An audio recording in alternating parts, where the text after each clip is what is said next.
We've all been there on holiday to somewhere like Egypt, and we've seen in some of the shops that they have fake Rolexes for sale. They're usually pretty rubbish. You can tell from an arm's length that they're not real. The dates are stuck on, pieces are falling off, the quality is absolutely rubbish, and you usually cut a finger on some of the sharper edges. So you'd think, when you're buying privately, that you'd be able to use those same tells to make sure that you're not buying a lemon. But that's not true. Fake watches now are getting better and better, and we're here to help show you why you need to be extremely savvy if you're looking to buy a pre-owned watch. So why are these fake watches getting better? Well, in the Far East, in China in particular, they've been faking things for a very long time, and practice makes perfect. They are even faking the machinery that the Swiss use to make these watches, so the final tolerances are getting better and better. They even go so far as to fake cars. The Land Rover Evoque, for example, has been duplicated both inside and out, and sold in China as the Landwing. So because of these improvements, the differences between the real watches and the fake watches are getting harder and harder to tell. And we're going to show you some of the very, very fine differences between the two. Unfortunately, the differences between the two are very subtle, so we're going to have to show you in extreme detail how to spot the difference between the real and the fake. First of all, we'll start with the case. There's actually no perceptible difference, even with magnification, between the size and the shape of the case. The finishes are identical, polished and brushed. The only real way to tell the difference is by the text between the lugs, on the top and the bottom. The crown, again, you're very hard pushed to tell any difference. You have to look right down into the grooves to see that the machining on the fake is slightly more coarse than on the genuine.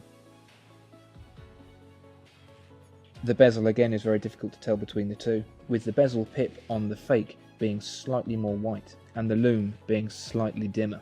On the genuine watch, the numbers in the bezel are applied in platinum via a PVD process, whereas on the fake the numbers are painted. And under high magnification you can see that the paint is shiny and uneven, whereas the PVD on the genuine is completely flat. It's the same story for the crystal. They're very, very similar, with only a very close look revealing that the edges of the genuine crystal are slightly more beveled than the fake. The fake even has a laser etched crown at 6 o'clock. They're both very, very small, and viewing at high magnification shows that the fake's is slightly more coarse.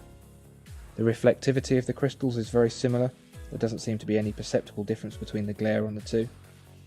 But one of the larger differences is the magnifying window, which is coarser on the fake and has a more blue anti-reflective coating, which doesn't do as good a job at cutting out the glare. The retort, that's the inner edge of the case around the outside of the dial, is more angled on the fake, and the engraving isn't as well defined. On the dial itself, the markers are ever so slightly more rounded on the edge on the genuine watch. The font spacing is different between the two, with the M in 300 meters being spaced out further on the genuine. Although the print quality is almost identical between the two, the thickness of the print on the fake is thinner than the genuine, and so the paint itself appears slightly more grey than the genuine. Between the two, the lume is worse on the fake, but only marginally. If you have a closer look at the hands, you'll see that the edges on the fake are more coarse than on the genuine, with the lume being worse on the fake. Now the date wheel, that's the biggest tell between these two watches, and the thing that's given it away. The numbers aren't as centered on the fake, and the print isn't as good quality. Being magnified with the magnifying window, it's easier to see the differences. But even so, the differences are still very slight. If we turn the watches over, even the case backs have the same engraving on the inside.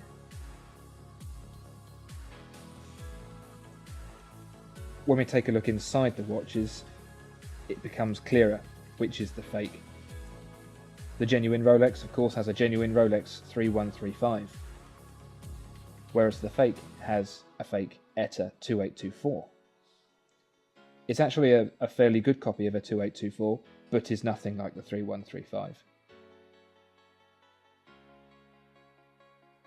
The bracelets tell a similar story, with the links and the clasp being very, very close to each other. Really, the biggest tell are the tolerances on the screws, which don't sit as flush on the fake, and the text engraved on the clasps isn't as neat on the fake.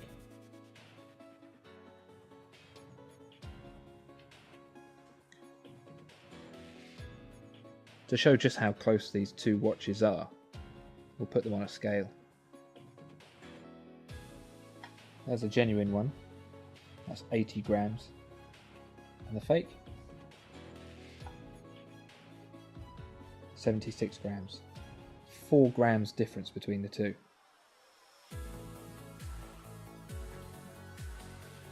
So fakes are getting harder and harder to tell, and the differences are only going to get smaller. There are even forums out there that cater to fake watch enthusiasts, where they tweak the watches with custom parts to improve them, spending thousands on their hobbies. So if you want to buy pre-owned, you need to be careful, especially when buying privately.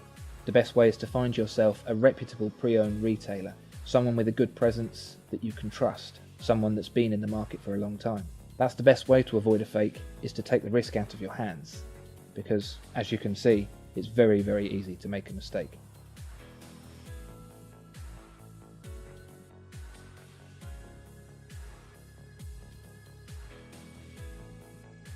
If you enjoyed this video, then please like and subscribe.